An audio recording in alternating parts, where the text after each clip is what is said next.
Hello, and welcome back to Ready Watch It, the podcast about books, movies, and everything in between. Today's episode is a quick reaction and review of the new soft horror movie Obsession.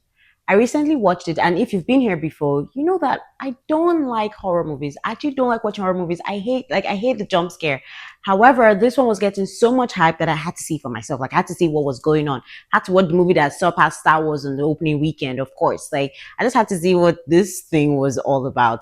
So obsession is basically what happens when a man says, I just want her to like me. And the universe is like, yeah, sure. You want her to like you? We'll make it happen. That's what this movie is about.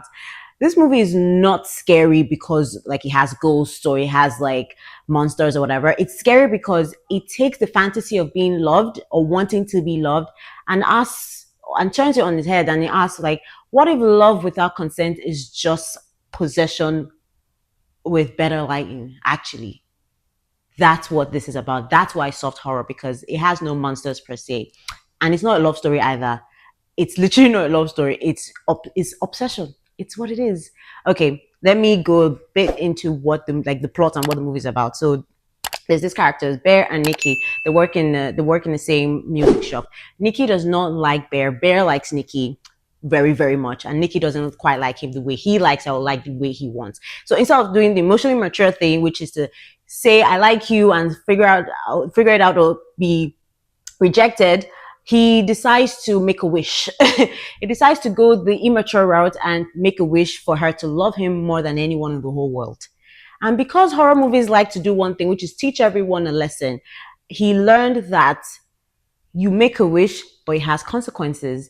The wish works, but in the worst way. Like literally, how you couldn't, no one could have thought it would have been this way.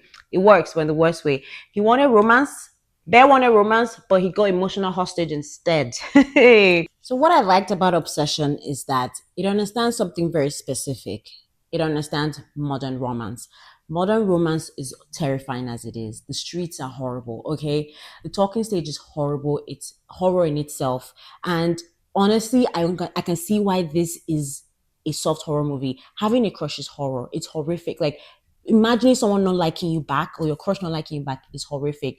So, honestly, I see why the plot of this starting off as unrequited love is horror, because truth be told, dating, crushes, all that is horror. This movie works because the premise is really simple but and uncomfortable, right? It uses supernatural horror and like wishes and all that magical stuff to talk about something that is very real. It's very real to us. The desire to be loved, the desire to want to be vulnerable and just want to be loved. But then in this case, this nigga wanted to do it without actually being vulnerable and taking the time to be known. Bear did not want love.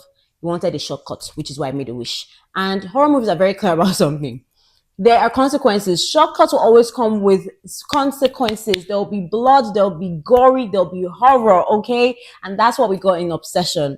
I've been saying it's soft horror, right? It's not really horror because I was able to watch it. I was able to stomach it. What is soft horror? Soft horror is horror that doesn't rely on the jump scare or like monsters or like gory and demons and all that stuff. It uses emotional discomfort and social anxiety to sort of create this psychological unease. That's what makes it scary. It brings out that fear that is really realistic. That's what soft horror is. So it's for people like me that I say I don't like horror and people that actually don't like horror. But then you watch films about cults, which is scary. You watch films about toxic relationships, scary as hell. You watch things about grief, obsession, like all these other things that are truly scary in an emotional way. So it's like, yeah, it's soft horror because we don't have all the demons and all the jump scares, but it's still really scary, right? For me, soft horror is that movie that is not screaming at you all the time, like every 5 seconds, like, oh my god, you're like, oh my god, oh my god. But then immediately you just feel like, damn, that was deep. Like, why am I still feeling so ewy and like gooey? So yeah, it's a sort of horror that sits in silence and lets you like think afterwards, like, damn, that was actually scary. And Obsession is soft horror. I know some people might think it's fully horror, but for me, it's soft horror because it's romance that is controlling the whole thing here. There's no monsters. Well, maybe Nikki was a monster. No, Nikki wasn't the monster, actually. The wish was the monster. And there was a lot of fear with everything that was happening. The real villain here was Bear, and it was his entitlement to being wanting to be loved by someone, right? I'm not gonna lie, soft horror can be scary as fuck because it takes your normal emotions, like the feeling of wanting to be loved or not wanting to be lonely, and jealousy. There was a lot of jealousy here and insecurities. It turns up the volume of that. It makes you, even as an audience, just like look inwards and you think to yourself, damn, this can be dangerous. That's what soft horror is about. And I feel like we're in a soft horror era because people, like the audience has been, they've been eating this up, right? We want horror that feels like it kind of relatable. And I think that's why it's doing so well right now. Like soft horror is doing so well because there's a lot of, you can relate. We're not seeing monsters all the time, but we're seeing terrible relationships. We're seeing unrequited love. Do you get what I mean? It's performing so well at the box office because like there's other original horror titles right now. I think there's Backrooms. It's really doing well. It's literally outperforming bigger franchises out there. Like, come on. So yes, soft horror, the era of soft horror is here and we're here for it. Now back to Obsession and the whole movie.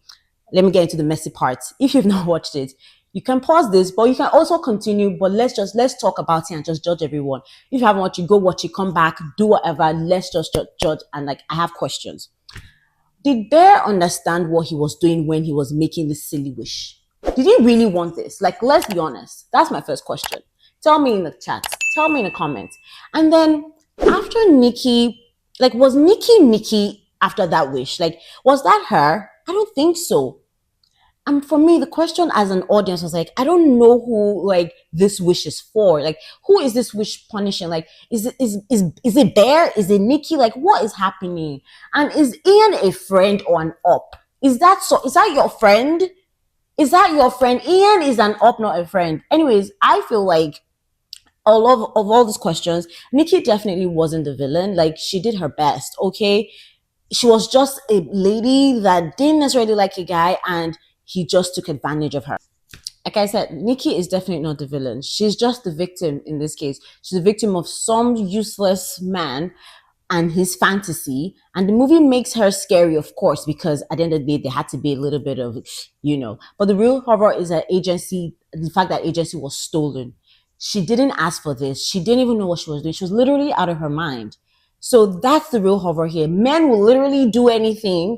They will buy a cheap cursed object before they learn how to handle rejection, or before they learn how to even say the truth, before they learn how to come out and be vulnerable. It's crazy the extent some men will go to. In any case, if you haven't seen it, I think you should see it. It's really good. I'll rate this 8 out of 10 because it was that good. And I honestly think everyone needs to see it to understand like how scary dating is out there. Like, you can't even say no. They might just place a curse on you. I know Bear started out like he was this really nice guy that just wanted to find love and he was just interested and had a crush on this girl. But it slowly turned into the villain. He really was the villain here. Like, he wasn't the victim. Like I already said, Nikki was the victim. She didn't ask for any of this. She just got cursed, honestly. She just got cursed to love this man more than anyone in the whole world. Like, who even makes that kind of wish? Like, you have a wish to make and that's what you wish for. I mean, at the end of the day, Nikki was not the monster. She was just a victim. The real monster here was Bear, because what grown man? Anyways, just go watch it and then let's discuss in the comments, right? Like I already said, I feel like it's scary because you can just kind of see yourself in the situation where it's like, oh my god, like because someone likes me and I don't like them back, this is the extent they're willing to go. Yes, we can argue that yeah, he didn't really know it was going to work, but like, bro, you had your chances. She literally asked you, do you like me? You had the chance to say what you needed to say to figure out like if it could work or not. And guess what? Sarah was back there. She liked you this whole time. Sarah was cute. She liked you this whole time again, but she died. Collateral damage. She died.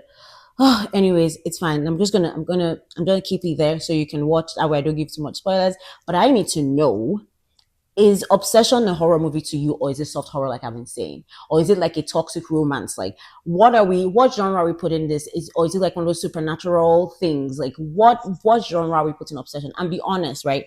I want to know, if you had one wish, if you had a wishing willow, whatever the thing was called, what would you wish for? Love, money, or like, what would you wish for? I don't know, because personally, I'm not wishing for love. After watching this whole thing, of course, I'm not wishing for love. I'm just going to wish for clear skin and money. Honestly, I just want financial stability and peace. Like Ian, he wished for $1 billion. I mean, he died. He didn't get to enjoy his money. But I'll literally just ask for money and clear skin. I just want to be happy in my money and my clear skin. That's it. So yeah, if you like books and movies, subscribe to this YouTube channel, comment, like, and share this video. If you like books and movies, again, come back next week for another episode. Thank you.